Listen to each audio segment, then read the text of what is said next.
یسألونک عن الانفال یسألونک عن الاہلہ، ایک اور نیکی ہے لیکن اس کا عنوان عجیب انداز سے شروع کیا۔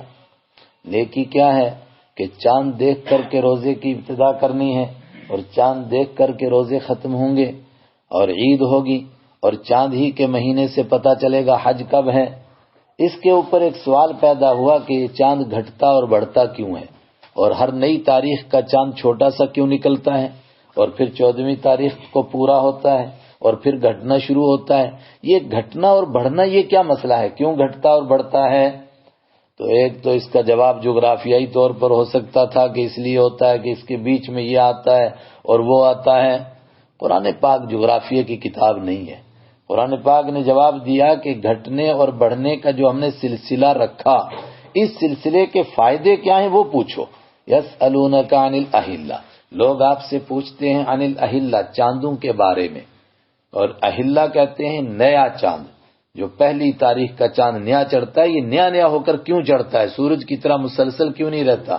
قل ہی مواقیت للناس، قل آپ فرما دیجئے، ہی مواقیت للناس، یہ لوگوں کے لیے مواقیت ہیں۔ مواقیت کے معنی وقت بتانے کا آلہ، یہ انٹرنیشنل سطح کی گھڑی ہیں، للناس لوگوں کے لیے، والحج اور خاص طور سے حج کا مہینہ بتانے کے لیے۔ اگر نیا چاند نہیں چڑھے تو کیسے پتا چلے حج کا مہینہ کب آئے گا؟ اور حج کا ذکر آتے ہی عربوں کی ایک جہالت فوراً لوگوں کے ذہنوں میں آئی، تو اس جہالت کا تصفیہ کیا جا رہا ہے۔ اور جس طرح لوگ ادھر منہ کرنے کو اور ادھر منہ کرنے کو نیکی سمجھتے تھے، صرف قبلہ متعین کرنے کو سمجھتے تھے کہ یہ نیکی ہے، اسی طرح عرب کے لوگ ایک اور جہالت کو نیکی سمجھتے تھے۔ وہ کیا؟ کوئی آدمی احرام باندھ کر عمرے کے لیے نکلتا تھا، یا احرام باندھ کر کے حج کے لیے نکلتا تھا، پھر بیچ میں اس کو واپس آنا پڑتا تھا، تو وہ اپنے دروازے سے نہیں آتا تھا، بلکہ دیوار پھاڑ کر کے، دیوار توڑ کر کے، اس میں نقب لگا کر کے پیچھے سے آتا تھا۔ کیوں؟ کہا اگر ابھی حج پورا ہونے کے بعد اور عمرہ پورا ہونے سے، حج پورا ہونے سے پہلے، عمرہ پورا ہونے سے پہلے احرام باندھ لیا ہے، اگر واپس آؤں گا یہ بہت بڑا گناہ ہے، ایسے وقت میں دیوار کے پیچھے سے آنا ہے، دروازے سے نہیں آنا ہے۔ قرآن پاک نے کہا اس کا نیکی سے کیا تعلق ہے؟ بھائی نیکی کا مطلب ہے کہ کوئی اچھا کام ہو جو اللہ کی خوشنودی جس سے حاصل ہو، یا اللہ کی مخلوق کو جس سے کوئی فائدہ ہو، اس کو نیکی کہتے ہیں۔ اس سے کس کو فائدہ ہوا؟ وَلَيْسَ الْبِرُّ، اور نہیں ہے نیکی بِأَن تَأْتُوا الْبُيُوتَ، کہ آؤ تم البیوت گھروں میں، من ظہورها ان کی پیٹھوں سے، پیچھے سے آؤ، وَلَكِنَّ الْبِرَّ یہاں پر بھی صاحب البر وذل البر کچھ بھی کہیے، یا یوں بھی وَلَكِنَّ الْبِرَّ بِرُّ مَنِ اتَّقَى، کچھ بھی نکال سکتے، وَلَكِنَّ الْبِرَّ لیکن نیکی کرنے والا، یہ آسان ترجمہ ہے، وہ ہے من اتقا، جس نے تقوی اختیار کیا، جس نے اللہ کی نافرمانی کو چھوڑا، جس نے گناہوں کو چھوڑا، جو بچ گیا۔ وَأْتُوا الْبُيُوتَ اور آؤ گھروں میں، من ابوابها ان کے دروازوں سے، وَاتَّقُوا اللَّهَ اور ڈرو اللہ سے، لَعَلَّكُمْ تُفْلِحُونَ تاکہ تم فلاح پا جاؤ۔ سورہ بقرہ مختلف موقعوں پر نازل ہوئی ہے، لیکن اگلی آیت جو ہے خاص طور سے کہا گیا ہے کہ یہ سن 7 ہجری میں نازل ہوئی۔ کب؟ اوپر تذکرہ آیا حج کا، تذکرہ آ گیا عمرے کا چاند کی وجہ سے، اور پھر اس جہالت کی وضاحت بھی ہوئی، اس کا رد بھی ہو گیا۔ تو فوراً ایک دوسرا مسئلہ، وہ کیا کہ اگر بیت اللہ پر کوئی قبضہ کر لے اور حج کرنے ہی نہ دے اور وہاں جانے ہی نہ دے تو کیا کریں؟ ایسا کیسے ہو سکتا ہے؟ جی ہاں، اس وقت میں تھا۔ سن 6 ہجری میں رحمت عالم صلی اللہ علیہ وسلم اور صحابہ کرام عمرہ کے لیے تشریف لے گئے، اور عرب کے قانون کے مطابق عمرہ سے کسی کو منع نہیں کیا جا سکتا تھا، چاہے وہ ان کے باپ کا قتل کرنے والا بھی کیوں نہ ہو۔ صحابہ نے ایسے جرائم نہیں کیے تھے، وہ تو جنگ کرنے وہ گئے تو اس کے بدلے میں قتل بھی ہوئے، انہوں نے بھی قتل کیے تھے، لیکن اس تمام کے باوجود مکہ کے لوگوں نے آپ صلی اللہ علیہ وسلم کو اور صحابہ کو روک دیا۔ اس پر ایک معاہدہ ہوا تھا کہ اس سال تو عمرہ نہیں کر سکتے، اگلے سال عمرہ کر سکتے ہیں۔ اگلے سال آپ صلی اللہ علیہ وسلم عمرہ کرنے کے لیے تشریف لائے، تو جس مہینے میں تشریف لائے، بعض حضرات کا خیال ہے کہ یہ رجب کا مہینہ تھا، اور دوسرے اکثر نے رد کیا اور انہوں نے کہا نہیں، ذی قعدہ کا مہینہ تھا۔ چلیے رجب کا ہو یا ذی قعدہ کا مہینہ ہو، یہ دونوں وہ مہینے ہیں کہ جن کے اندر جنگ کرنا جائز نہیں تھا عرب میں پہلے بھی۔ 10ویں پارے میں تفصیل آئے گی، 4 مہینے ان کے یہاں رکھے ہوئے تھے، یہاں بھی آگے آ رہا ہے۔ ان مہینوں میں حضرت ابراہیم علیہ السلام سے لے کر ہی جب تک آپ صلی اللہ علیہ وسلم تشریف لائے تب تک جنگ کرنا جائز نہیں سمجھتے تھے۔ 3 مہینے مسلسل تھے حج کے لیے، ذی قعدہ، ذی الحجہ، محرم، اور 1 مہینہ عمرہ کرنے کے لیے رجب کا مہینہ، اس میں جنگ نہیں کرتے تھے۔ اتفاق سے یہ ذی قعدہ کا مہینہ یا بقول بعض رجب کا مہینہ، تو صحابہ کے ذہنوں میں یہ بات آئی کہ ہمیں تو حرمت والے مہینے میں اگر مکہ والوں نے روکا تو جنگ کرنی پڑ جائے گی، اور پھر ہم حالت احرام میں ہوں گے تو احرام کی حالت میں جنگ کرنی پڑ جائے گی، اور تیسرے نمبر پر حرم کے اندر جنگ کرنی پڑ جائے گی۔ تو 3 باتیں، حرم کے اندر، احرام کی حالت میں، اور حرمت والے مہینے میں جنگ کرنی پڑے گی۔ یہ خلجان تھے، یہ وسوسے تھے، ذہنوں میں بات تھی کہ ایسے وقت میں ہم کیا کریں۔ اور خود رحمت عالم صلی اللہ علیہ وسلم کو بھی مکہ والوں پر بہت بھروسہ نہیں تھا۔ جن کو عمرۃ القضاء معلوم ہے ان کو معلوم ہوگا کہ معاہدے کے مطابق آپ تشریف لے گئے، اور مکہ والوں نے کہا تھا کہ اگلے سال آپ آ سکتے ہیں، مگر احتیاط کے طور پر آپ جنگی ہتھیار بھی لے گئے، مگر اس کو مکہ سے پہلے ہی ایک مقام پر 200 آدمی کے پہرے داری میں رکھ دیا۔ اگر مکہ والوں نے وفا کی تو ہم ان سے جنگ نہیں کریں گے، لیکن اگر وہ غداری پر اتر آئے اور انہوں نے اپنے معاہدے کے خلاف ورزی کر کے مسلمانوں پر حملہ کر دیا تو پھر ہم بھی جوابی کارروائی کریں گے۔ اس کے لیے اگلی آیتیں نازل ہوئیں، اور اسی پس منظر میں ہیں، اس لیے بعض لوگ ان کا الٹا معنی نکالتے ہیں، ان کو عام سمجھتے ہیں، تو اسی وجہ سے غلط فہمی کا شکار ہوتے ہیں۔ عام نہیں ہے، مخصوص احکام مخصوص حالات کے لیے ہیں۔ وَقَاتِلُوا، اور جنگ کرو، فی سبیل اللہ، اللہ کے راستے میں، الذین، ان لوگوں سے، یقاتلونکم، جو تم سے جنگ کرتے ہیں۔ اگر تم عمرہ کرنے جاؤ اور وہ تمہارے ساتھ جنگ کرنے لگیں تو جنگ کرو ان سے، مگر پہلی مرتبہ کہا گیا دنیا میں کہ جنگ ان سے ہے جو جنگ کرتے ہیں۔ چنانچہ اسی آیت کے پس منظر میں آپ صلی اللہ علیہ وسلم نے فرمایا عورتیں جنگ نہیں کرتی، اس لیے جنگ میں عورتوں کو قتل کرنا جائز نہیں، بوڑھوں کو قتل کرنا جائز نہیں، بچوں کو قتل کرنا جائز نہیں، بلکہ مذہبی پیشوا جو مذہبی گھروں کے اندر رہتے ہیں ان کے ساتھ بھی جنگ کرنا جائز نہیں، چونکہ وہ بیچارے جنگ نہیں کرتے۔ اور کہا گیا تھا کہ جنگ میں سب کچھ جائز ہے، فرمایا نہیں، ولا تعتدوا، اور زیادتی نہ کرو، اگر تم پر کوئی حملہ نہ کرے تم بھی مت حملہ کرو۔ ان اللہ لا يحب المعتدین، بے شک اللہ تعالیٰ لا يحب، نہیں پسند کرتا ہے، المعتدین، حدوں کو کراس کرنے والوں کو۔ وَاقْتُلُوهُمْ حَيْثُ ثَقِفْتُمُوهُمْ وَأَخْرِجُوهُمْ مِنْ حَيْثُ أَخْرَجُوكُمْ وَاقْتُلُوهُمْ، اور اگر وہ جنگ کرنے آ جائیں تو پھر اقتلوا، قتل کر دو، ہم ان کو، حیث ثقفتموہم، جہاں کہیں تم ان کو پاؤ، اگر معاہدہ کر کے پھر خلاف ورزی کر کے حملہ کر دیں قتل کر دو ان کو، واخرجوا، اور نکالو ہم ان کو، من حیث اخرجوکم، جہاں سے نکالا انہوں نے، کم، تم کو، اخرجو، انہوں نے نکالا تم کو، جس حرم سے انہوں نے تم کو نکالا اب تم ان کو وہاں سے نکال دو۔ اور اسی آیت سے پھر اور آگے وضاحت سورہ توبہ میں مزید آ رہی ہے کہ دنیا کو اسلام 3 حصوں میں بانٹتا ہے۔ ایک حرم کا علاقہ ہے، وہاں کسی غیر ایمان والے کو جانے کی اجازت نہیں، کیوں؟ وہاں ایک اللہ کا گھر ہے، تو جو اس کو اکیلا مانے نہ تو اس کو جانے کی کیوں اجازت دی جائے؟ اس کے بعد حرم کے آس پاس کا علاقہ جزیرۃ العرب ہے، اس کے اندر غیر ایمان والوں کو جانے کی اجازت ہے مگر مستقل رہائش کی اجازت نہیں، کیوں؟ اس لیے کہ انہی لوگوں کے بیچ میں اللہ کے حبیب آئے اور انہوں نے اللہ کے حبیب کو دیکھا، قرآن کو اترتے ہوئے دیکھا، اپنی آنکھوں سے معجزات دیکھا، اگر پھر بھی کوئی ایمان نہ لائے تو پھر اس کو اس جگہ میں رہنے کی اجازت نہیں۔ اس کے بعد پھر جزیرۃ العرب کے بعد ساری دنیا ہے، ساری دنیا کے لیے یہ احکام نہیں ہے، ساری دنیا کے ساتھ جنگ تبھی ہے جب وہ جنگ کے لیے آمادہ ہو جائیں اور وہ جنگ کے علاوہ کسی بات کو نہ مانیں اور حملے پر حملے ہی کرتے رہیں تو ظاہر ہے پھر ان کے ساتھ جنگ ہے، حتیٰ یقاتلوکم، یہاں تک کہ وہ جنگ کریں، وہ نہیں۔ والفتنۃ اشد من القتل، اور فتنہ تو قتل سے بھی زیادہ سخت ہے۔ مکہ والے کہیں کہ ہم نے کچھ نہیں کیا، کہا فتنہ تو کیا۔ کس کو کہتے ہیں فتنہ؟ فتنہ جو ایمان قبول کرنا چاہے اس کو مار مار کر کے ایمان سے پھیرنا، یہ فتنہ ہے۔ اور فتنہ دنیا کے امن کو خطرے میں ڈالنا اور ہر جگہ جنگ کا ماحول بنانا، یہ فتنہ ہے۔ اور عبداللہ ابن عباس رضی اللہ عنہ نے فرمایا کہ مطلق طور پر شرک خود ایک فتنہ ہے، اللہ کے گھر کے اندر شرک کرنا، لیکن یہاں دوسرا معنی وہی مراد ہے کہ ایمان والوں کو مار مار کر کے اللہ کے دین سے پھیرنا اور دنیا کے اندر امن نہ رہنے دینا اور ہر وقت میں جنگ ہی جنگ کرتے رہنا حرم کے اندر بھی۔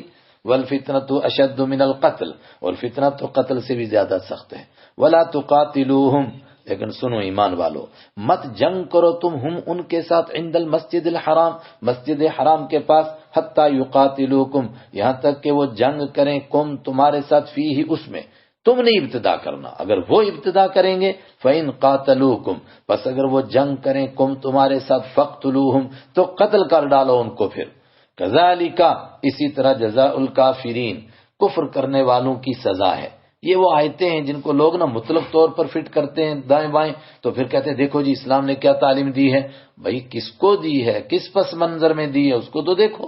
کذالک، یہی جزاء الکافرین، کافروں کی سزا ہے۔ فَإِنِ انْتَهَوْا، دیکھیے پھر بھی، بس اگر وہ باز آ جائیں، جنگ نہ کریں اور ایمان والوں کو مار مار کر کے اللہ کے دین سے پھیرنے کی کوشش نہ کریں، باز آ جائیں، اللہ کے دین قبول کر لیں، فَإِنَّ اللَّهَ غَفُورٌ رَحِيمٌ، تو بے شک اللہ تعالیٰ بخشنے والا رحم کرنے والا ہے۔ شان اللہ، سبحان اللہ، کیا اس کی شان ہے۔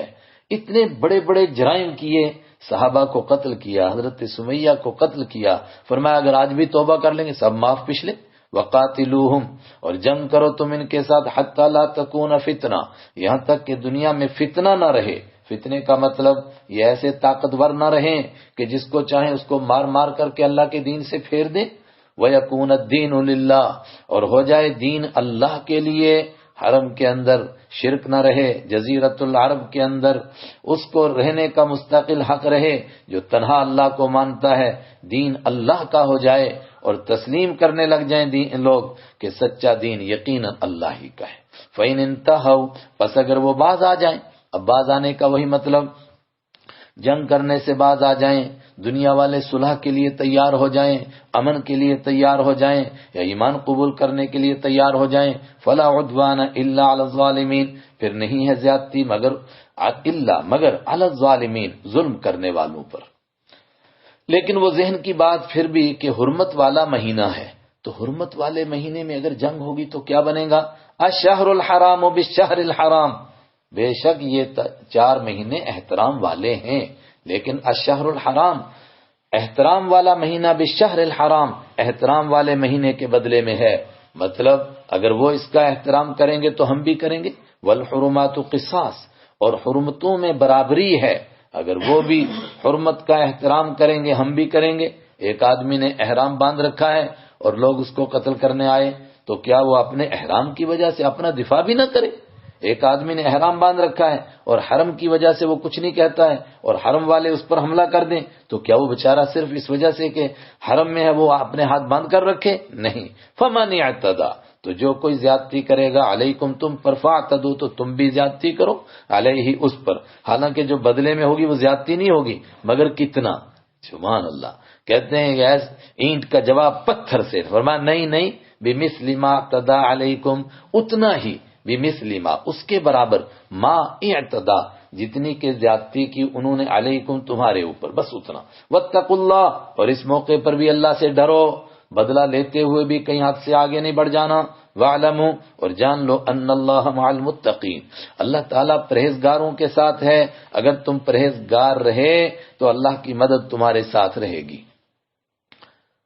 حرم والوں سے ہی جنگ کرنی پڑ جائے، مگر جنگ تو بچوں کا کھیل نہیں، اس کے اندر خرچہ ہوتا ہے، اس کے لیے ہتھیار خریدا جاتا ہے، اس کے لیے فوراً دوسرا حکم، وَأَنفِقُوا، اور خرچ کرو تم، فی سبیل اللہ، اللہ کے راستے میں، فی سبیل اللہ یہ قرآن کی اصطلاح ہے، اس سے عمومی طور پر اللہ کے راستے سے مراد وہی جو اللہ کے راستے میں اللہ کے دین کے لیے جانیں قربان کرنے کے لیے نکلتے ہیں، تو اس راستے میں خرچ کرو تم، لیکن عمومی طور پر یہ بھی کہ غریب کو، یتیم کو، مسکین کو دو، لیکن پہلا معنی وہی، وَلَا تُلْقُوا بِأَيْدِيكُمْ إِلَى التَّهْلُكَةِ، اور مت ڈالو تم اپنے ہاتھوں کو إِلَى التَّهْلُكَةِ، ہلاکت میں۔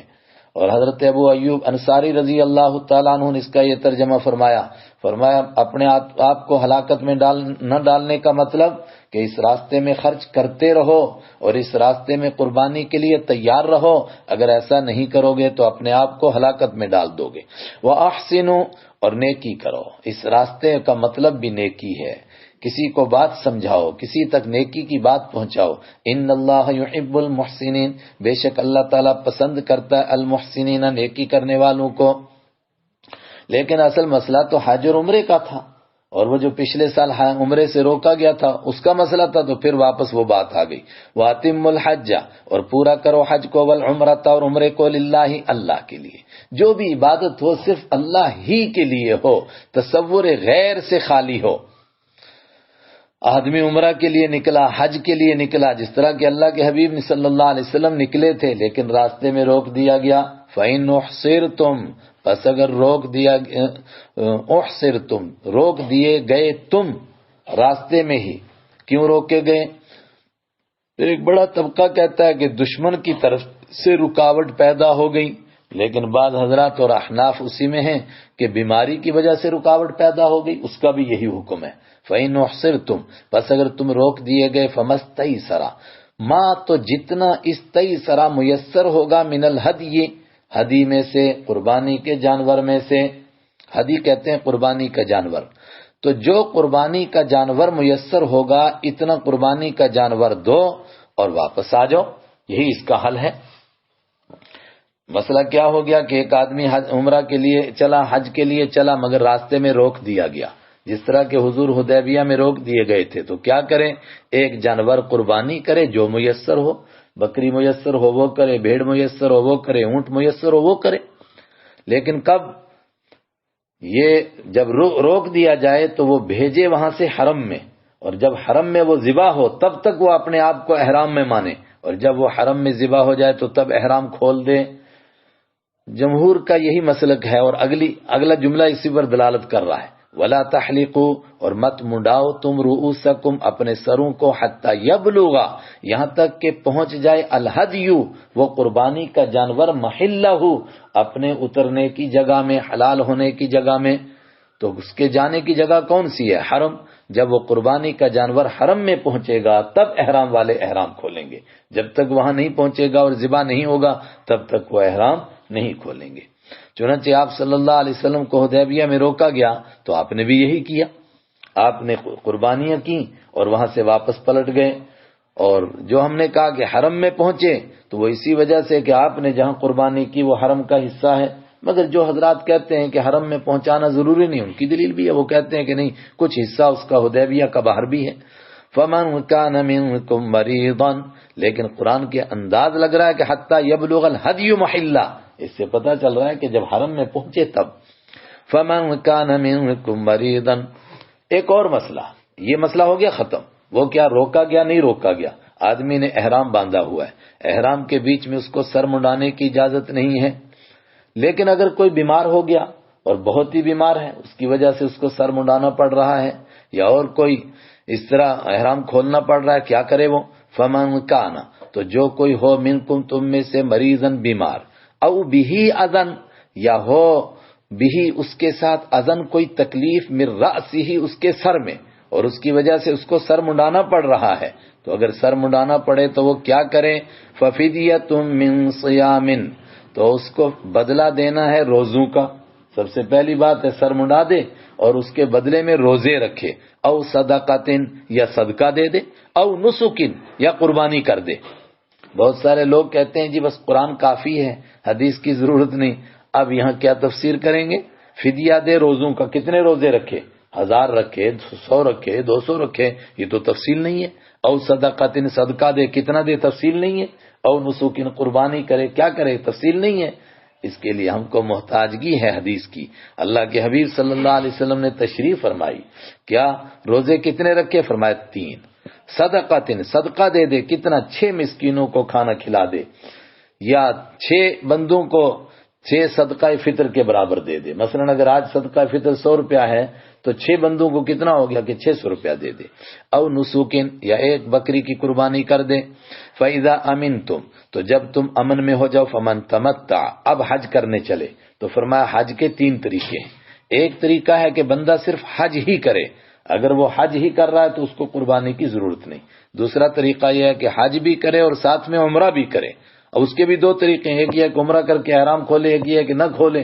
حج قران اور حج تمتع دونوں کا ایک حکم ہے۔ فمن تمتع، تو جو بھی کوئی فائدہ اٹھائے گا بالعمرتی، عمرے کا، الی الحج، حج کے ساتھ ملا کر، یعنی حج کے ساتھ ساتھ عمرہ بھی کرے گا، اسی کو کہتے ہیں حج تمتع کرے یا حج قران کرے، اس پر ضروری ہے فمستیسر، تو جو اس کو میسر ہوگا من الہدی، ہدی میں سے اس کو ایک قربانی کرنی ہے، لیکن یہ وہ قربانی نہیں ہے جو سال میں کرتے ہیں، یہ اس بات کی قربانی ہے کہ اس نے حج کے ساتھ ساتھ میں عمرہ بھی کیا ہے۔ فمن لم یجد، تو جو نہ پائے قربانی کا جانور، غریب ہے بیچارہ یا قربانی کا جانور ملتا نہیں، فصیام ثلاثۃ ایام، تو 3 روزے رکھے فی الحج، حج میں۔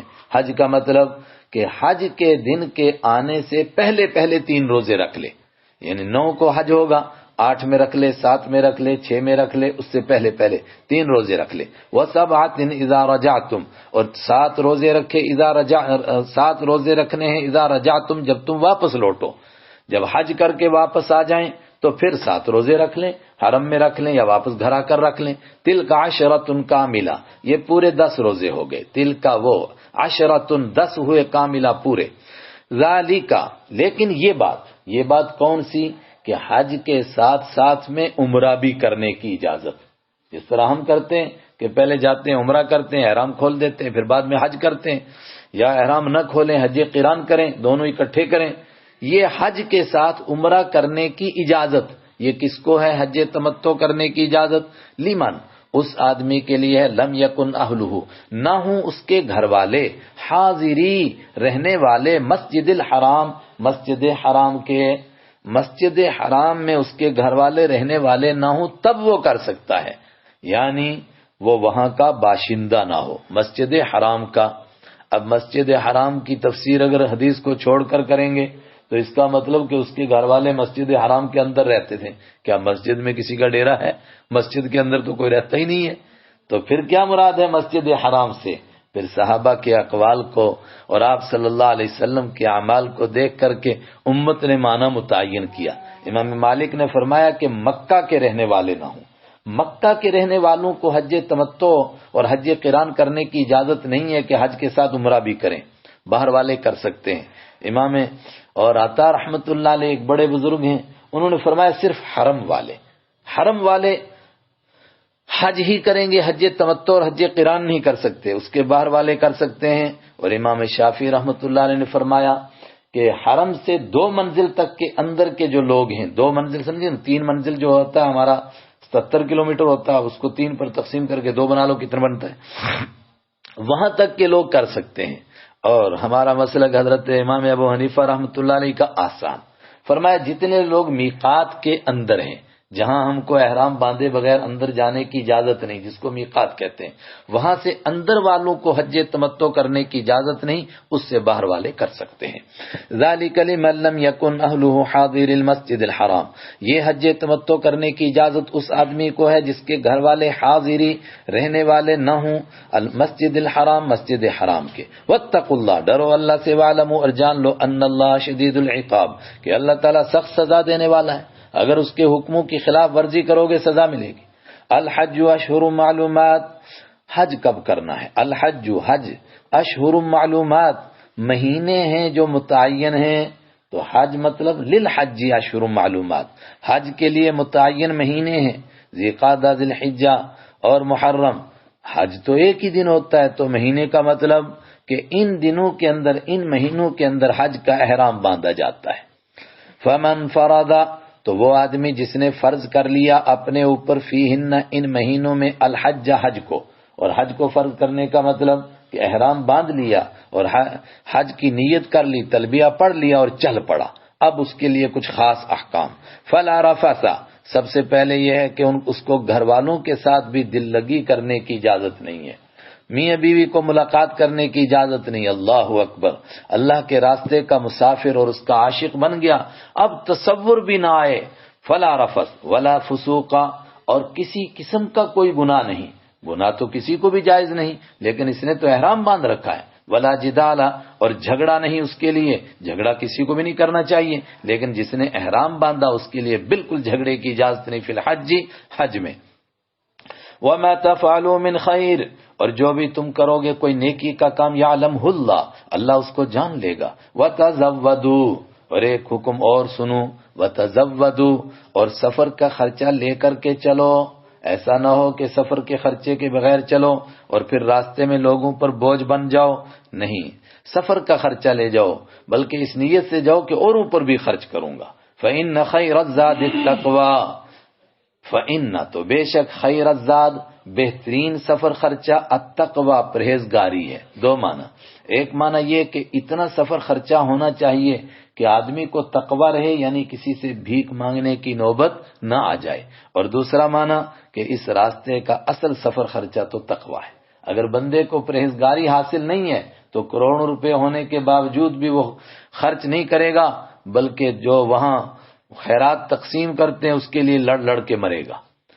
واتقونی، تو میرا تقوی اختیار کرو، اصل مسئلہ تقوی ہے۔ اگر تقوی ہوگا ممکن ہے کچھ بھی نہ ہو مگر کسی پر بوجھ نہیں بنے گا۔ یا اولی الالباب، اے عقل والو، لیس علیکم جناح ان تبتغوا فضلا من ربکم، اللہ کا دین ہے، یہ دین فطرت ہے۔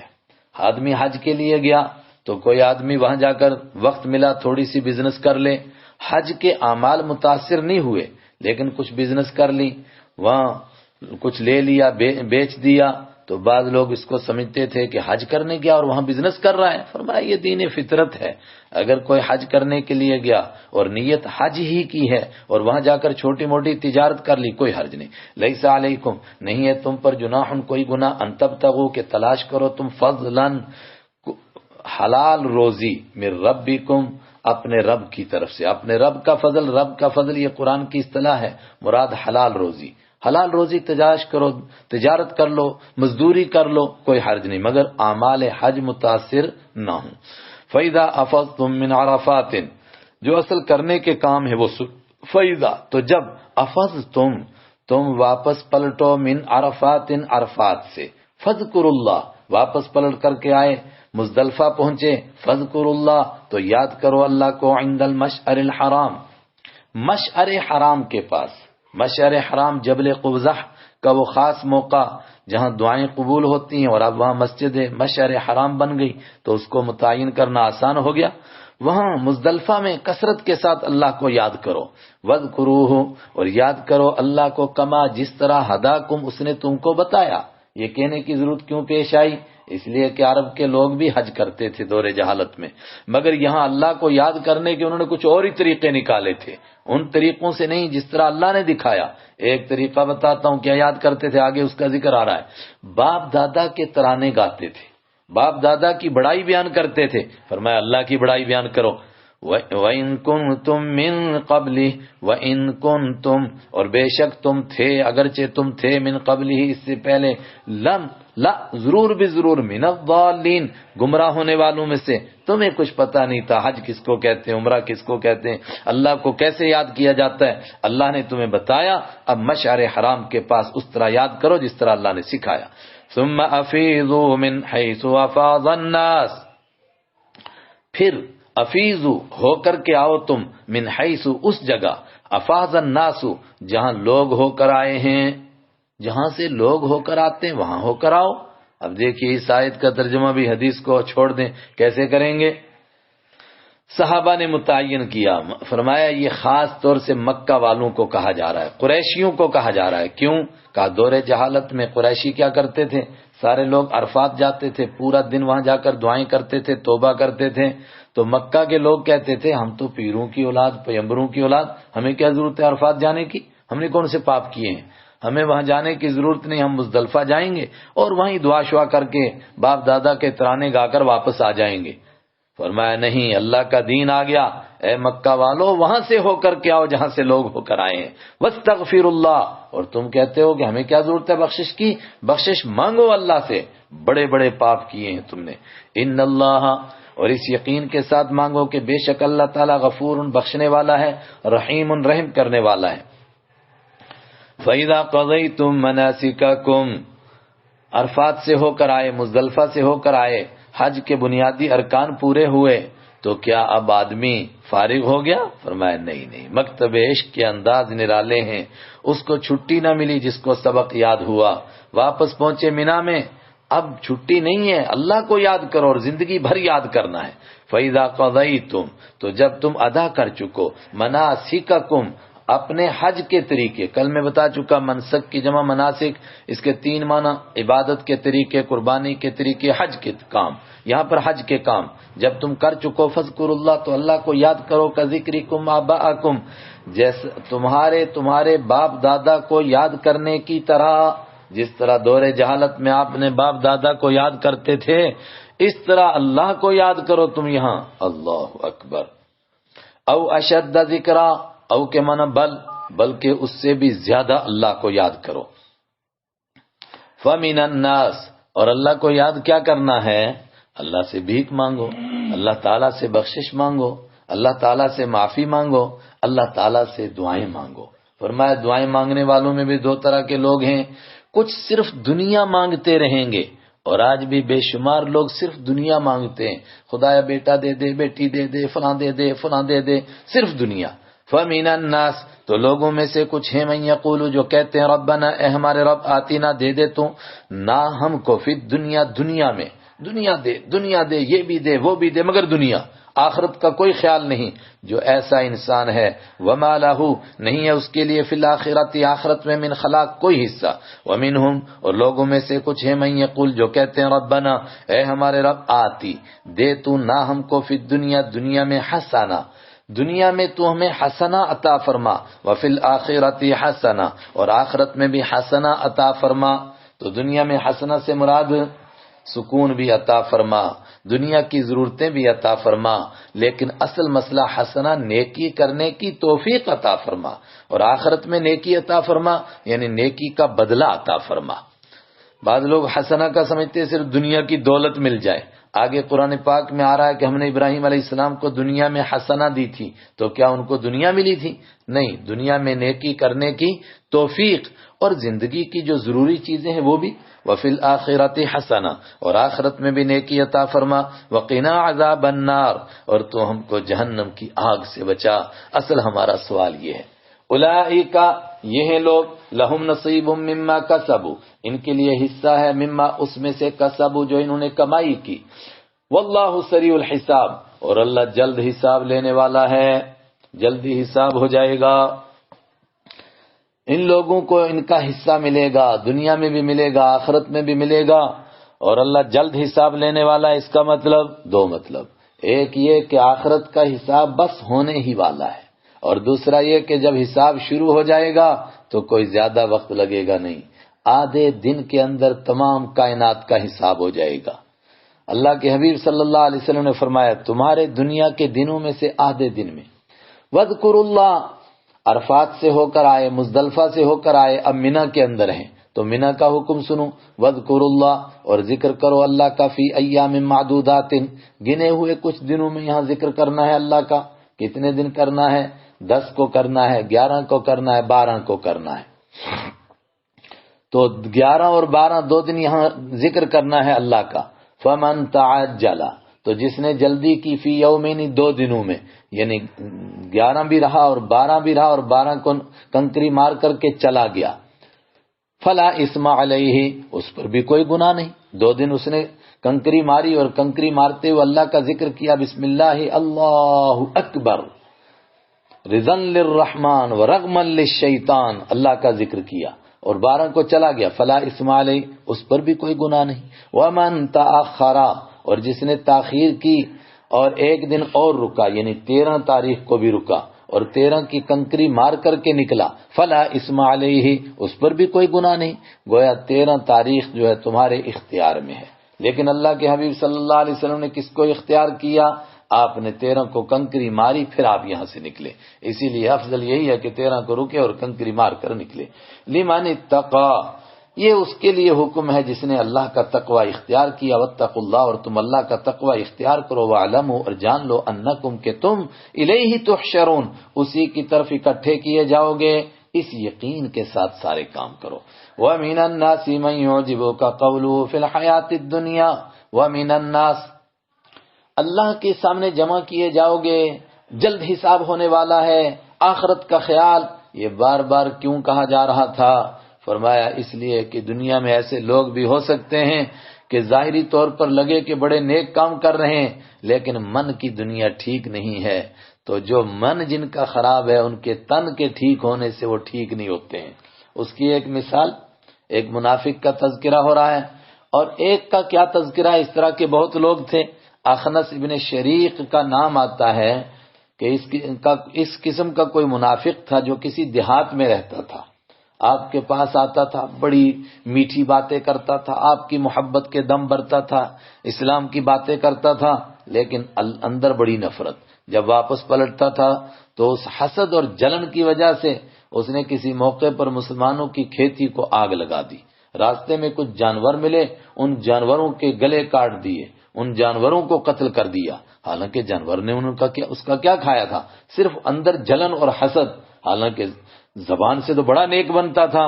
فرمایا زبان کا نیک نہیں چاہیے، دل کا نیک چاہیے۔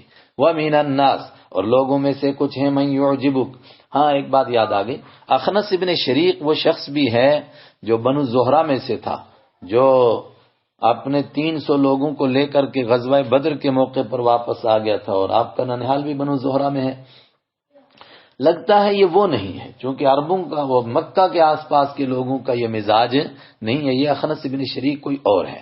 وَمِنَ النَّاسِ اور لوگوں میں سے کچھ ہیں مَن يُعْجِبُكَ، ایسے لوگ ہیں يُعْجِبُ حیرت میں ڈال دیتی ہے کا آپ کو قولہ اس کی بات، بڑی میٹھی باتیں کرتا ہے، فی الحیات الدنیا دنیاوی زندگی کے بارے میں، وَيُشْهِدُ اللَّهُ اور گواہ بناتا ہے وہ اللہ کو، علی ما اس بات پر فی قلبہ جو اس کے دل میں ہے، کہتا ہے قسم بخدا میرے دل میں بس دین کی محبت اور آپ کی محبت ہے۔ وَهُوَ أَلَدُّ الْخِصَامِ اور الد، لد کے معنی جھگڑا کرنا، الد وہ بڑا جھگڑالو ہے، اور خصام کے معنی لڑائی، وہ لڑائی میں بڑا ہی لڑاکو ہے، بڑا جھگڑے والا آدمی ہے، اس لیے یہ میٹھی باتیں کرنے کا اس نے فن سیکھا ہے، یہ فن سے میٹھی باتیں کرتا ہے، دل سے نہیں کرتا ہے۔ وَإِذَا تَوَلَّى اور جب واپس پلٹتا ہے، گھر کی طرف چلتا ہے، سعی کوشش کرتا ہے، فی الارض زمین کے اندر، لیفسد تاکہ وہ فساد مچائے، فیہا زمین میں، اور زمین میں فساد مچانا اللہ کے حکموں کو توڑنا، ویہلک الحرث اور وہ ہلاک کرتا ہے، کوشش کرتا ہے ہلاک کرنے کی، الحرث کھیتی کو، والنسل اور نسل کو، جانوروں کو ہلاک کرتا ہے، واللہ لا يحب الفساد اور اللہ پسند نہیں کرتا ہے فساد مچانے والوں کو۔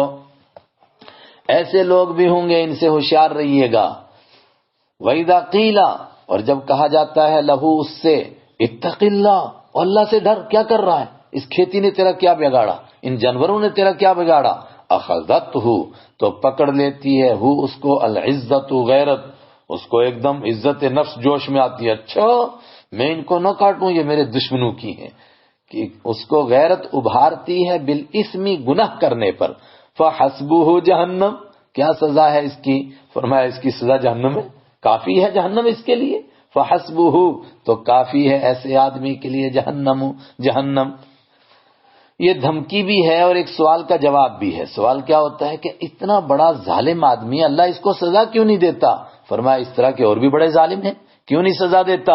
اس لیے کہ ان کے لیے جہنم کافی ہے نا، دنیا میں ڈھیل دی ہوئی ہے، وَلَبِئْسَ الْمِہَادُ اور بہت بری ہے وہ رہنے کی جگہ، اور بہت برا ہے وہ بستر، اور بہت بری ہے مہاد وہ بچھونا، یہ جہنم کا اوڑھنا اور بچھونا، اور جہاں اس کا گھر بنے گا بڑا برا ہے۔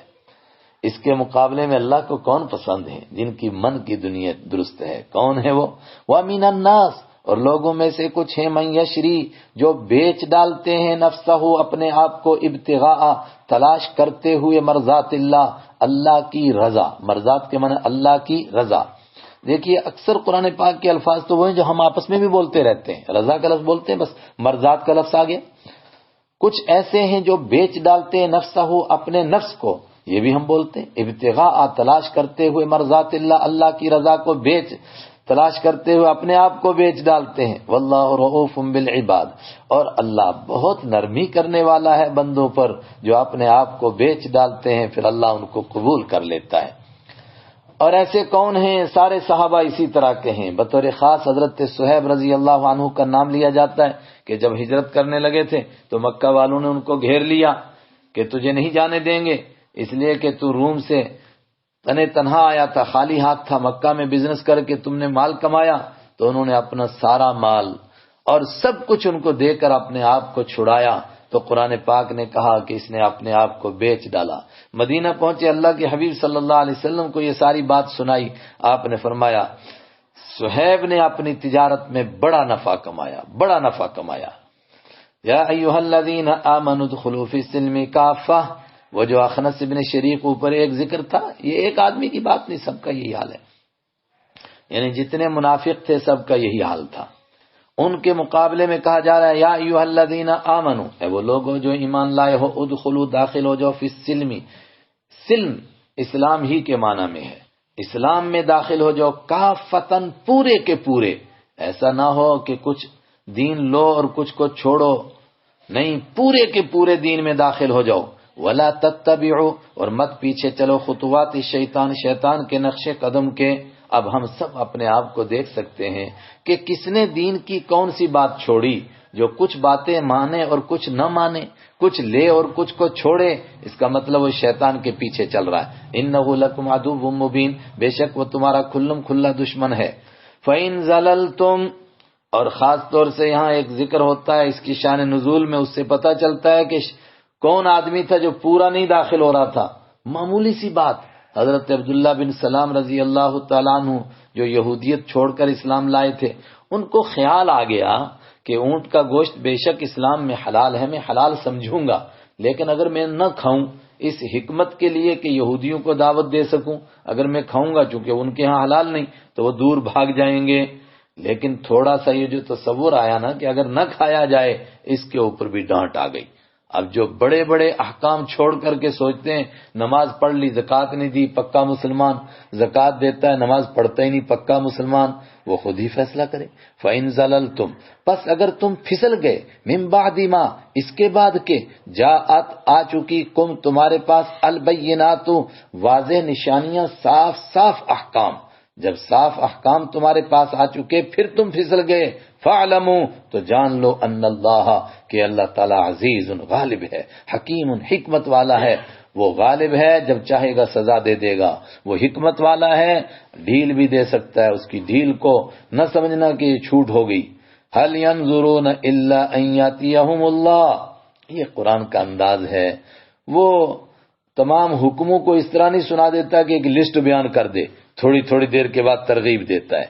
اوپر جس منافق کا تذکرہ تھا وہ بھی سامنے رکھیے، مشرکین بھی سامنے، یہودی اور عیسائی بھی سامنے، اور جو ظاہری طور پر کلمہ پڑھتے تھے حقیقت میں نہیں پڑھتے تھے وہ بھی سامنے ہیں۔ ان سب کو مخاطب کر کے کہا جا رہا ہے هل ينظرون، کس کا انتظار ہے ان کو؟ هل ينظرون، نہیں دیکھ رہے ہیں یہ، الا مگر اس بات کو دیکھتے ہیں، ان یاتیہم اللہ، کہ آ جائے ان کے پاس اللہ۔ جب اللہ آئے گا تب ایمان قبول کریں گے۔ اللہ آ جائے ان کے پاس، فی ظلل من الغمام، بادلوں کے سائے میں اللہ آ جائے، والملائکۃ، اور فرشتے آ جائیں، وقضی الامر، اور معاملے کا فیصلہ ہی کر دیا جائے، وإلی اللہ، اور اللہ ہی کی طرف ترجع الامور، سارے معاملات لوٹائے جائیں گے۔ اللہ آ جائے اس کا کیا مطلب ہے؟ متقدمین فرماتے تھے کہ جس طرح ہے اسی طرح اللہ آ جائے، اللہ ہی جانتا ہے کس طرح اللہ آئے گا قیامت کے دن، کس طرح محشر کا میدان لگے گا، کس طرح فیصلہ ہوگا، سایوں میں آنے کا کیا مطلب ہے، فرشتے کیسے آئیں گے، یہ وہ چیزیں جو ہم سمجھ نہیں سکتے، آئے گا اللہ اور فیصلہ ہو جائے گا۔ متاخرین اور متقدمین کہتے کس کو ہیں؟ متاخرین کہتے کس کو ہیں؟ سن 300 سال تک آپ صلی اللہ علیہ وسلم کے جانے کے بعد تقریباً 300 سال تک محدثین کے نزدیک یہ متقدمین کا دور ہے، اور فقہا کے نزدیک 400 سال کے قریب تک متقدمین کا دور ہے۔ اس کے بعد جب فتنوں کا دور ہوا اور اسلام پر اعتراضات ہونے لگے تو پھر اس طرح کی آیتوں کے وہ معنی کیے جو لوگوں کی سمجھ میں آ سکے، اور قرآن پاک ہی سے ثابت ہیں دوسرے مقام پر، چونکہ دوسرے مقام پر ہے عذاب اللہ، اللہ کا عذاب آ جائے، تو یہاں بھی پھر ترجمہ کیا کس کا انتظار ہے ان کو؟ اسی بات کا کہ ان کے اوپر اللہ کا عذاب آ جائے۔ کس طرح آئے؟ بادلوں کے سایوں میں. اب بادلوں کے سایوں میں کس طرح عذاب آتا ہے؟ وہ قوم عاد اور قوم سمود اور حضرت شعیب علیہ السلام کی قوم اصحاب مدین سے پوچھیں کہ ظاہری طور پر بادل چڑھے لیکن اسی میں گرج اور اسی میں وہ بجلیاں گری، اسی میں وہ کڑک، اسی میں چمک، اسی سے قوم ہلاک ہوگی. والملائکۃ اور عذاب کے فرشتے آ جائیں، وقضی الامر اور معاملے کا فیصلہ کیا جائے. یا اشارہ قیامت کی طرف ہے. کس کا انتظار ہے؟ کب ایمان لائیں گے؟ قیامت کو دیکھنے کے بعد. جب عذاب آ جائے تب بھی، اور جب قیامت آ جائے تب بھی، اس کے بعد کسی کا ایمان معتبر نہیں ہوتا ہے. وَإِلَى اللَّهِ تُرْجَعُ الْأُمُورُ اور اللہ ہی کی طرف تمام معاملات لوٹائے جائیں گے. سَلْ بَنِي إِسْرَائِيلَ كَمْ آتَيْنَاهُمْ مِنْ آيَةٍ بَيِّنَةٍ اگر تم کوئی معجزہ دیکھ کر ایمان لانا چاہتے ہو تو معجزہ جو قومیں مطالبہ کرتی تھی، جب معجزہ نظر آتا تھا پھر ایمان ان کو نصیب ہی نہیں ہوتا تھا. بنی اسرائیل سے پوچھو. سل بنی اسرائیل پوچھئے بنی اسرائیل سے. کم آتینا کتنی دی ہم نے ان کو، من آیت بینہ واضح نشانیوں میں سے، صاف صاف احکام بھی ان کو دیے، مگر احکام آنے کے بعد وہ پھسل گئے. اور معجزات بھی انہوں نے دیکھے جس سے دل مطمئن ہو گیا مگر پھر پھسل گئے. وَمَن يُبَدِّلْ نِعْمَتَ اللَّهِ اور جو کوئی بدلے گا اللہ کی نعمت کو، من بعد ما جاءتہ اس کے بعد کہ نعمت اس کے پاس آ گئی. اللہ کا حکم یہ خود ایک نعمت ہے. اللہ کے احکام پر عمل کرنے کے اوپر نعمتیں ملتی ہیں، لیکن جب انسان نافرمان ہوتا ہے تو ان نعمتوں سے محروم ہو جاتا ہے. تو جو نعمت کو بدل دے فإن اللہ شدید العقاب تو بے شک اللہ سخت سزا دینے والا ہے. زین للذین کفروا الحیات الدنیا جو لوگ انکار کر رہے ہیں، نہیں مانتے، وجہ کیا ہے؟ فرمایا وجہ اتنی ہے کہ دنیا اتنی خوبصورت معلوم ہوتی ہے کہ دنیا کو ہی دل دے بیٹھے ہیں، آخرت کا تصور ہی نہیں رہتا ہے. زینا خوبصورت بنایا گیا للذین ان لوگوں کے لیے کفروا جنہوں نے کفر کیا. کس کو خوبصورت بنایا گیا؟ الحیات الدنیا دنیاوی زندگی کو. ویسخرون اور اس قدر مگن ہو گئے دنیا میں کہ اب یسخرون وہ مذاق اڑاتے ہیں من الذین ان لوگوں کا آمنو جو ایمان لائے. ایمان والوں کے ساتھ مسخرہ کرتے ہیں، ان کا مذاق اڑاتے ہیں، ان کے لباسوں کا، ان کی ہر چیز کا. یہ دیکھو جی یہ چلتے پھرتے جنتی ہیں، یہ جائیں گے جنت میں. ارے تم اپنا نہیں سوچتے تمہارا کیا ہوگا؟ حالانکہ والذین اتقوا حالانکہ وہ لوگ الذین جنہوں نے اتقوا تقوی اختیار کیا، فوقہم وہ ان سے اونچے مرتبے پر ہوں گے، وہ ان سے بلند ہوں گے، ان کے اوپر ہوں گے یوم القیامہ قیامت کے دن. لیکن نہیں سوچتے ہیں کہ قیامت کے دن کیا فیصلہ ہوگا. دنیا کے حالات دیکھ کر ایمان والوں کا مذاق اڑاتے ہیں. واللہ یرزق من یشاء بغیر حساب جہاں تک دنیا کی بات ہے تو اللہ جس کو چاہتا ہے اس کو روزی دے دیتا ہے. یہاں کسی کو کم دیتا ہے، کسی کو زیادہ دیتا ہے. جس کو زیادہ مل جائے اس کا یہ مطلب نہیں ہے کہ یہ اللہ کا پیارا ہے، جس کو کم ملے اس کا یہ مطلب نہیں ہے کہ یہ اللہ کا نافرمان ہے. واللہ یرزق اور اللہ روزی دیتا ہے من یشاء جس کو چاہتا ہے بغیر حساب بغیر حساب کے. بغیر حساب کا مطلب بغیر تعب بغیر مشقت کے دے دیتا ہے. بغیر حساب کا مطلب بغیر مطالبے کے، اور بغیر حساب کا مطلب اردو والا ہی بے شمار دیتا ہے جس کا کوئی حساب ہی نہیں ہے. یہاں کسی اور کو دے دی اور جنت میں جانے والوں کو عطا ہوگی. کان الناس امۃ واحدہ یہ جو نافرمانی کا سلسلہ شروع ہوا کہاں سے شروع ہوا؟ فرمایا جب سب سے پہلا انسان دنیا میں آیا تھا تو اس وقت میں سارے لوگ اللہ کو ماننے والے اس کے فرما بردار تھے. کان الناس تھے سارے لوگ امۃ واحدہ ایک ہی جماعت. ایک جماعت کیا تھی؟ سب اللہ کو مانتے تھے اور جنت اور جہنم کو مانتے تھے اور مان کر کے ویسی ہی زندگی گزارتے تھے. پھر کیا ہوا؟ یہاں چھپا ہوا ہے فاختلفوا تو لوگوں نے اختلاف کیا، پھر شرک کرنے لگے، پھر آخرت کو بھول گئے. پھر یہ اوپر والی بات ہوئی کہ جو آخرت کو مانتے تھے ان کا مذاق اڑانے لگے، آخرت کا مذاق اڑانے لگے. پھر اللہ مہربان ہے اس نے فوراً سزا نہیں دی. پھر لوگوں کو سمجھانے کے لیے فبعث اللہ النبیین فاختلفوا پوشیدہ نکالیے تب بات بنے گی. فبعث تو پھر بھیجا اللہ نے النبیین نبیوں کو، مبشرین اس حال میں کہ وہ نبی خوشخبری سنانے والے تھے جو آخرت کو مانے، اللہ کو مانے، نبیوں کو مانے. ومنذرین اور وہ آگاہ کرنے والے تھے. وانزل اور اتارا اللہ نے معہم ان کے ساتھ الکتاب کتاب کو بالحق حق کے ساتھ. لیحکم بین الناس تاکہ وہ لوگوں کے درمیان فیصلہ کریں فیما اختلفوا ان باتوں میں جن میں انہوں نے اختلاف کیا تھا لوگوں نے، فیہ جن باتوں میں جن میں لوگوں نے اختلاف کیا تھا ان میں فیصلہ کریں، لوگوں کو صحیح راستہ بتائیں۔ آئے انبیاء کرام، لوگوں کو سمجھایا، کتاب اتری، لیکن عجیب حال دیکھو، وہ طبقہ جس نے کتاب کو مانا، ایک طبقہ جس نے کتاب کو نہیں مانا وہ الگ ہو گیا، جس نے کتاب کو مانا کچھ دیر کے بعد وہ بھی اختلاف کرنے لگ گئے۔ وَمَا اخْتَلَفَ فِيهِ، اور نہیں اختلاف کیا اس میں، کس میں؟ کتاب میں، إِلَّا الَّذِينَ، مگر ان لوگوں نے أُوتُوهُ جن کو وہ کتاب دی گئی تھی اور شروع میں انہوں نے مانا بھی تھا، مِن بَعْدِ مَا جَاءَتْهُمُ الْبَيِّنَاتُ، اس کے بعد کہ ان کے پاس واضح احکام آ چکے تھے، بَغْيًا بَيْنَهُمْ، کیوں اختلاف کیا کتاب میں؟ آپس میں ضد کرنے کی وجہ سے۔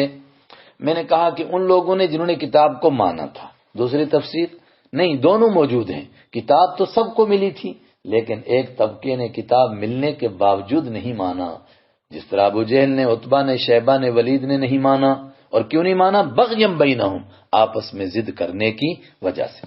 فہد اللہ الذین آمنوا، تو اللہ تعالیٰ نے ہدایت دی ان لوگوں کو جو ایمان لائے، لما اس چیز کی، اختلافوا فیہ جس میں انہوں نے اختلاف کیا تھا، ان کو رہنمائی کی، من الحق حق بات کی، باذنہ اپنے حکم سے، ان کو صحیح راستہ معلوم ہو گیا۔ واللہ یہدی من یشاء، اور اللہ راستہ دکھاتا ہے، من یشاء جس کو چاہتا ہے، الی صراط مستقیم سیدھے راستے کی طرف رہنمائی کرتا ہے۔ اور جن کو ہدایت ملتی ہے، اور جو جس طرح وہ پیچھے یا ایھا الذین آمنوا استعینوا بالصبر والصلاۃ میں گزرا، اس سے اوپر فاذکرونی اذکرکم، تم مجھے یاد کرو میں تمہیں یاد کروں گا۔ جن کو ہدایت ملتی ہے پھر ان کو ہدایت کے لیے قربانیاں دینی پڑتی ہیں۔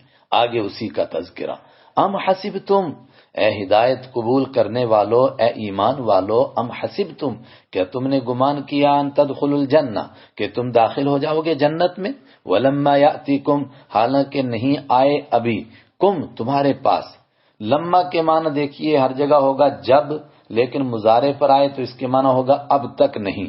ولما یاتی، حالانکہ ابھی تک نہیں آئے، کم تمہارے پاس، مثل ویسے حالت الذین جو ان لوگوں کی آئے تھے، ان لوگوں جیسے حالت، خلو جو گزرے تھے، من قبلکم تم سے پہلے۔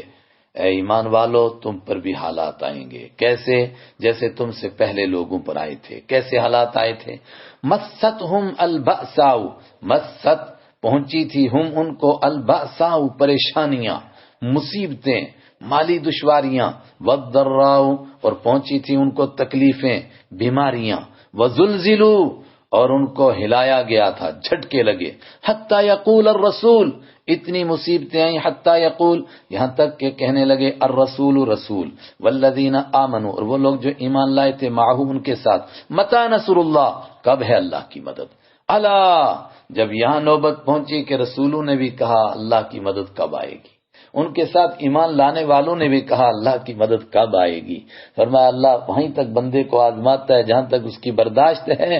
جب انہوں نے یہ کہا تو اللہ کی طرف سے جواب آیا، الا سنو، ان نصر اللہ قریب، بے شک اللہ کی مدد قریب ہے، بس آئی چاہتی ہے۔ یسألونک ماذا ينفقون، نیکیوں کا بیان چل رہا ہے، اللہ کے راستے میں تم کو آزمایا جائے گا تو مال کی آزمائش، اللہ کے راستے میں مال خرچ کیا جائے۔ صحابہ کرام کو جب مال خرچ کرنے کا حکم ملا تو دو سوال ان کے ذہنوں میں آئے، ایک یہ کہ خیرات کر کے کس کو دیں، اور دوسرا سوال آیا کہ کتنی خیرات کریں۔ اس میں تو بعض حضرات نے اپنا سب کچھ قربان کرنے کی تیاری کر لی، اس کا جواب آگے آ رہا ہے۔ یہاں پہلے سوال کا جواب ہے کہ کس کو دیں۔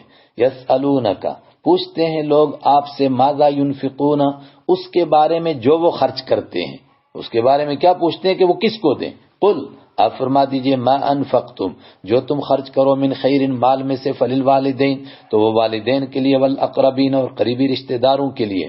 خیرات ہے، زکوٰۃ نہیں ہے، ماں باپ کو دو، سب سے پہلا حق ان کا، رشتہ داروں کو دو، والیتامى اور تیسرے نمبر پر یتیموں کو، والمساکین اور غریبوں کو، وابن السبیل اور راستے کے بیٹے مسافروں کو، وما تفعلوا اور جو کچھ بھی تم کرو گے، من خیر، نیکی میں سے، اس یقین کے ساتھ کرو، فإن اللہ، بے شک اللہ تعالیٰ بھی اس نیکی کو علیم، جاننے والا ہے۔ اور مالی قربانی کے ساتھ ساتھ میں اصل مسئلہ جانی قربانی کا ہے۔ کتب علیکم القتال، اور حالات ویسے ہی ہیں ایمان والوں کے مدینہ میں. غزوہ بدر، احد یہ سب ہو چکے ہیں. صلح حدیبیہ کے بعد عمرے کا مسئلہ پیش آیا، وہاں بھی وہی خوف اور خطرہ تھا. اس کے لیے فرمایا اصل جانی قربانی کا مسئلہ. کتیبہ فرض کیا گیا، علیکم تمہارے اوپر، القتال لڑنا اللہ کے راستے میں، وہو کرہ لکم اور وہ ناپسند ہے، لکم تمہارے لیے، وہ تمہیں پسند نہیں ہے. وعسا مگر سنو، عسا قریب ہے یہ بات، ان تکرہو کہ تم ناپسند کرو، شیئن کسی چیز کو، وہو خیر لکم اور وہ بہتر ہو، لکم تمہارے لیے. وعسا اور یہ بات بھی قریب ہے، ان تحبو کہ تم پسند کرو، شیئن کسی چیز کو، وہو شر لکم اور وہ تمہارے لیے بری ہو. واللہ یعلم اور اللہ جانتا ہے، وانتم لا تعلمون اور تم نہیں جانتے ہو. اللہ کے راستے میں قربانی کی بات آئی تو قربانی بھی وہی اللہ کو پسند ہے جو اس کے اصول، اس کے قانون کے مطابق ہو، اس کے نبی صلی اللہ علیہ وسلم کے حکم کے مطابق ہو. ایک مسئلہ پیش آ گیا، صحابہ کرام کی ایک جماعت 10 یا 11 یا 12 صحابہ کرام آپ صلی اللہ علیہ وسلم نے بھیجے مکہ کے پاس نخلہ نام کی ایک جگہ میں کہ تم وہاں پر خاموشی سے بیٹھے رہو اور مکہ والوں کے حالات دیکھتے رہو اور ہمیں بتاتے رہو. انہوں نے اپنے سامنے سے 3 بندوں کو گزرتے ہوئے دیکھا تو انہوں نے دیکھا یہ ہمارے دشمن اور ہمارے سامنے سے گزر رہے ہیں. انہوں نے ان پر حملہ کر دیا، ایک گرفتار ہوا، ایک مر گیا، ایک بھاگ گیا یا 2 بھاگ گئے. کچھ مال بھی انہوں نے لیا. واپس مدینہ پہنچے، حالات بھی بتائے، یہ قصہ بھی بتایا. آپ صلی اللہ علیہ وسلم نے ناراضگی کا اظہار فرمایا تم سے خطا ہو گئی، تمہیں جنگ کرنے کی کس نے اجازت دی تھی؟ ایک اور غلطی ہو گئی. دیکھو حضور نے جنگ کی اجازت نہیں دی تھی، سنت کی خلاف ورزی ہوئی تو اس کے ساتھ ایک اور غلطی فری میں ہو گئی. وہ کیا غلطی ہوئی؟ ان حضرات نے سمجھا تھا کہ جمادی الاخری کی تاریخ چل رہی ہے، لیکن اتفاق سے وہ 29 تاریخ تھی. آگے 30 بھی سمجھ رہے تھے کہ 30 جمادی ہے، مگر رجب کا چاند نظر آ گیا تھا تو حرمت والے مہینے میں بندہ قتل ہو گیا. جب حرمت والے مہینے میں بندہ قتل ہو گیا تو عرب کے لوگوں کو، مسلمانوں کو بدنام کرنے کا موقع مل گیا. اس سے ہم سمجھ سکتے ہیں کہ کس طرح کی غلطی وہ تلاش کرتے رہتے تھے. تو عرب میں انہوں نے ڈھنڈورا پیٹنا شروع کر دیا. دیکھو جی یہ مسلمان ہیں جن کو کہتے تھے سلامتی والا مذہب لے کر آئے ہیں، امن اور آشتی والا مذہب لے کر آئے ہیں، انہوں نے تو حرمت والے مہینے میں ہمارے بندے کو قتل کر دیا. ٹھیک ہے ہمارے دشمن ہیں مگر حرمت والا مہینہ. حالانکہ وہ غلطی سے ایسا ہوا تھا. لیکن کئی باتیں سامنے آ گئی. ایک تو اللہ کے حبیب صلی اللہ علیہ وسلم کی سنت کی خلاف ورزی ہوئی، حکم کی خلاف ورزی ہو گئی، لیکن اسلام کو بدنام کرنے کا موقع مل گیا. قرآن پاک نے پہلے تو بدنام کرنے والوں کو ڈانٹا اور ڈانٹ کا انداز بڑا مزے کا ہے. ایک لطیفہ، حضرت عبداللہ ابن عباس رضی اللہ تعالیٰ عنہ سے کوفہ کے کچھ لوگوں نے پوچھا کہ احرام کی حالت میں ہم سے 2-4 مکھیاں مر گئی ہیں تو ان مکھیوں کا کیا جرمانہ ادا کریں؟ تو ان کو دیکھا مسکرائے، فرمایا اللہ کے حبیب کے نواسے کو تم نے قتل کیا کوفہ والو، حسین ابن علی کو تم نے شہید کر دیا، اس کا کوئی تم نے جرمانہ نہیں پوچھا مجھ سے کہ کیا جرمانہ ادا کریں، اور مکھیوں کا جرمانہ پوچھتے ہو. مکہ والوں کو بھی یہی کہا، اسی حرم میں، انہی حرمت والے مہینوں میں اور اسی حرم کے اندر تم نے حضرت سمیہ کو شہید کیا، ان کے شوہر کو شہید کیا، کتنے مسلمانوں کو قتل کیا، کیا کیا ان کو تکلیفیں دی، وہ سب کچھ بھول گئے اور ایک آدمی غلطی سے قتل ہو گیا اور اس پر ڈھنڈورا پیٹنے لگ گئے. یسألونک آپ سے پوچھتے ہیں یہ مشرک عن الشہر الحرام حرمت والے مہینوں کے بارے میں، قتال فیہ یعنی ان حرمت والے مہینوں میں جنگ کرنے کے بارے میں. قل آپ فرما دیجئے قتال فیہ کبیر حرمت والے مہینوں میں جنگ کرنا، قتال جنگ کرنا فیہ ان مہینوں میں کبیر بڑی بات ہے، نیک جنگ کرنا چاہیے، یہ احترام والے مہینے ہیں. لیکن ذرا اپنے پاپ بھی تو سنو. وصد عن سبیل اللہ اور اللہ کے راستے سے لوگوں کو روکنا، وکفر بہ اور اللہ کے ساتھ کفر کرنا، والمسجد الحرام اور مسجد حرام سے اللہ لوگوں کو روکنا. مسلمانوں کو تم نے روکا، پچھلے صلح حدیبیہ کے موقع پر روکا، بلکہ روکا ہی نہیں، اخراج اہلہ مسجد حرام کے پاس رہنے والوں کو وہاں سے نکالنا، منہ مسجد حرام سے، حرم سے، اور تم نے سارے مسلمانوں کو نکلنے پر مجبور کیا. اکبر زیادہ بڑا جرم ہے عند اللہ اللہ کے نزدیک. اپنے پاپ تو دیکھو، دوسرے کی آنکھ کا بہتا نہیں تنکا تجھے، اپنا شہتیر بھی تو دیکھ. والفتنة اکبر من القتل اور فتنہ تو زیادہ بڑا ہے قتل سے بھی. فتنہ کیا، امن و امان کو خطرے میں ڈال کر رکھا ہے، قتل و غارت کا ماحول تم نے بنا کر رکھا ہے، اس کو بھول گئے۔ اور سب سے بڑا فتنہ شرک کر رہے ہو اللہ کے گھر میں۔ ولا یزالون یقاتلون، اللہ تعالیٰ نے ایک پیشن گوئی کی، مسلمانوں یاد رکھو، لا یزالون مسلسل رہیں گے، یہ یقاتلون جنگ کرتے رہیں گے مسلسل، کم تمہارے ساتھ۔ لیکن ایک سوچئے، یہاں مکہ کے کافر جنگ کر رہے تھے تلوار سے مسلمانوں کے ساتھ، بلکہ کیا کر رہے تھے؟ بدنام کر رہے تھے، الغزو الفکری، مسلمانوں کو بدنام کرنا بھی گویا کیا کر رہے تھے؟ جنگ کر رہے تھے۔ اور یہ مسلسل تمہارے ساتھ جنگ کرتے رہیں گے، حتی یردوکم، یہاں تک کہ تم کو پھیر دیں، عن دینکم، تمہارے دین سے، ان استطاعوا، اگر وہ طاقت رکھیں تو سنو، ومن یرتدد، اور جو کوئی پھرے گا منکم تم میں سے، عن دینہ، اپنے دین سے، فیمت، پھر وہ مر جائے گا، وہو کافر، اس حال میں کہ وہ کافر ہوگا، فاولئک، تو یہ ایسے لوگ ہیں، حبطت اعمالہم، ان کے اعمال سب برباد ہو گئے، فی الدنیا والآخرہ، دنیا میں بھی وآخرت میں بھی، واولئک اصحاب النار، اور یہ جہنمی لوگ ہیں، ہم فیہا خالدون، یہ ہمیشہ اس میں رہیں گے۔ اس پر وہ ایمان والے بھی ڈر گئے کہ ہم سے غلطی ہو گئی، ہماری وجہ سے اسلام کو بدنام کرنے کا موقع مل گیا، ان کو دلاسا بھی دیا گیا، تم سے غلطی ہو گئی، کوئی بات نہیں، ان الذین آمنوا، بے شک وہ لوگ جو ایمان لائے، والذین ہاجروا، اور وہ لوگ جنہوں نے ہجرت کی، اپنے گھروں کو چھوڑا اللہ کے دین کے لیے، وجاہدوا، اور جنہوں نے جہاد کیا، فی سبیل اللہ، اللہ کے راستے میں، اولئک یرجون، یہ ہیں وہ لوگ جو یرجون، جو امید کرتے ہیں، رحمت اللہ، اللہ کی مہربانی کی، ان کو امید کرنی چاہیے، ان کو اللہ تعالیٰ اپنی رحمت عطا فرمائے گا، اور جو چھوٹی موٹی غلطی ہو گئی، واللہ غفور، اللہ بخشنے والا ہے، رحیم، رحم کرنے والا ہے۔ یسألونک عن الخمر، ایک اور نیکی کا مسئلہ ہے، نیکی کا مسئلہ کیا ہے؟ شراب کو چھوڑنا نیکی ہے، لیکن شریعت نے فوراً شراب حرام نہیں کیا، میں کل بھی عرض کر چکا، چونکہ ان کی گھٹی میں پڑا ہوا تھا، تو لوگ آپ سے پوچھتے تھے جی دین میں شراب کا کیا حکم ہے، لوگ آپ سے پوچھتے ہیں عن الخمر والمیسر، شراب کے بارے میں اور جوئے کے بارے میں، قل فیہما اسم کبیر، آپ فرما دیجئے اس میں گناہ ہے بہت بڑا، ومنافع للناس، اور تھوڑے بہت لوگوں کے لیے نفع بھی ہیں، نفع ہیں لیکن نقصان زیادہ ہے۔ بہت بڑا حکیم گزرا ہے ابو علی سینا، اس نے شراب کے فوائد گننے شروع کیے تو 50 فائدے گنائے، لیکن پھر جب نقصان گنانے شروع کیے تو 150 نقصان گنائے اس نے۔ تو یہ نہیں کہا کہ حرام ہے، البتہ کہا کہ ان میں جوئے میں فائدہ ہے، اچانک مال آ جاتا ہے، شراب میں بھی کچھ فائدے ہیں مگر گناہ بڑا ہے، وَإِسْمُهُمَا أَكْبَرُ، اور ان دونوں کا گناہ زیادہ بڑا ہے، من نفعہما، ان دونوں کے نفع سے، تو عقل مندی کا تقاضا یہ ہے کہ نقصان زیادہ ہے تو ان کو چھوڑ دو۔ وَيَسْأَلُونَكَ مَاذَا يُنْفِقُونَ، اور لوگ آپ سے پوچھتے ہیں خرچ کرنے، ماذا ينفقون، اس چیز کے بارے میں جو وہ خرچ کرتے ہیں، بلکہ یہاں یوں ترجمہ کیجئے ماذا ينفقون، کیا خرچ کریں وہ، اس کے بارے میں سوال کرتے ہیں۔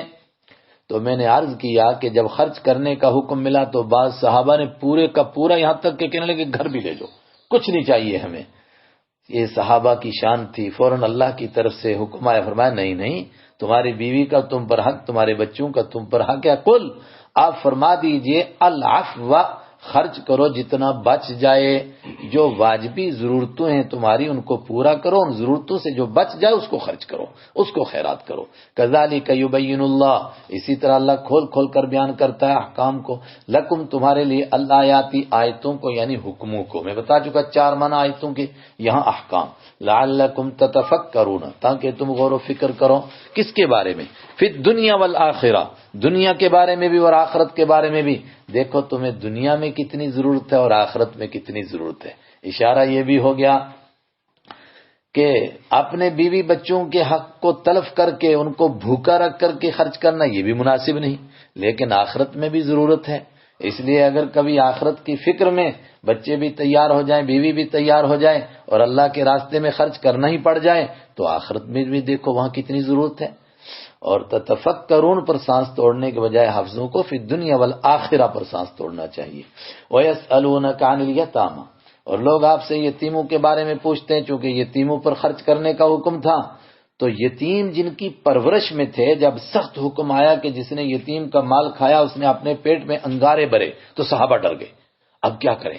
اگر یتیم کی روٹی الگ سے پکائیں تو 2 پکاتے ہیں، وہ 1 کھاتا ہے، روٹی ضائع، اور اگر اس کا آٹا ملا لیں، اس کا آٹا ذرا سا اپنے ساتھ مل گیا تو ڈر یہ کہ کہیں ایسا نہ ہو جائے کہ ہم اس کا حق کھانے والے بن جائیں۔ تو اللہ تعالیٰ نے فرمایا یہ دین فطرت ہے، اس میں اتنی چھوٹی چھوٹی باتوں کے اوپر پکڑ نہیں ہے، اصل دل کی صفائی ہونی چاہیے، اور یتیم کے لیے دل کے اندر خیر خواہی ہونی چاہیے۔ اس کے بعد اس کے آٹے کو، اس کے خرچے کو اپنے ساتھ ملا کر خرچ کرو تب بھی جائز ہے، الگ کر کے خرچ کرو تب بھی جائز ہے۔ قل اصلاح لہم خیر، آپ فرما دیجئے اس بہتری کرنا لہم ان کے لیے خیرن بہتر ہے۔ اصلاح کرنا یعنی ان کے مال کے بہتری کے لیے جو کام کر سکتے ہیں وہ کرو۔ وَإِن تُخَالِطُوهُمْ، اور اگر تم ان کو ملاؤ گے فَإِخْوَانُكُمْ، تو وہ تمہارے بھائی ہیں۔ وَاللَّهُ يَعْلَمُ، اور اللہ جانتا ہے المفسد، فساد کرنے والے کو، من المصلح، اصلاح کرنے والے کے مقابلے میں۔ یعنی کوئی آدمی اس کے مال کو اپنے مال میں ملاتا ہے اور لوگوں کو دکھاتا ہے کہ میں یتیم کی بہتری چاہتا ہوں، مگر دل کا کھوٹا ہے، اندر سے کچھ اور چاہتا ہے، اللہ سے چھپ کر نہیں رہے گا۔ وَلَوْ شَاءَ اللہ، اور اگر اللہ تعالیٰ چاہتا لَأَعْنَتَكُمْ، تو وہ تم کو مشقت میں ڈال دیتا، لیکن اللہ نے سخت احکام نہیں دیے، مشقت میں نہیں ڈالا۔ ان اللہ عزیز، بے شک اللہ غالب ہے، جو حکم چاہے دیتا ہے، لیکن حکیم، حکمت والا ہے، اس کا جو بھی حکم ہوتا ہے وہ مبنی بر حکمت ہوتا ہے۔ صدق اللہ مولانا العظیم۔ تھوڑا سا وقفہ۔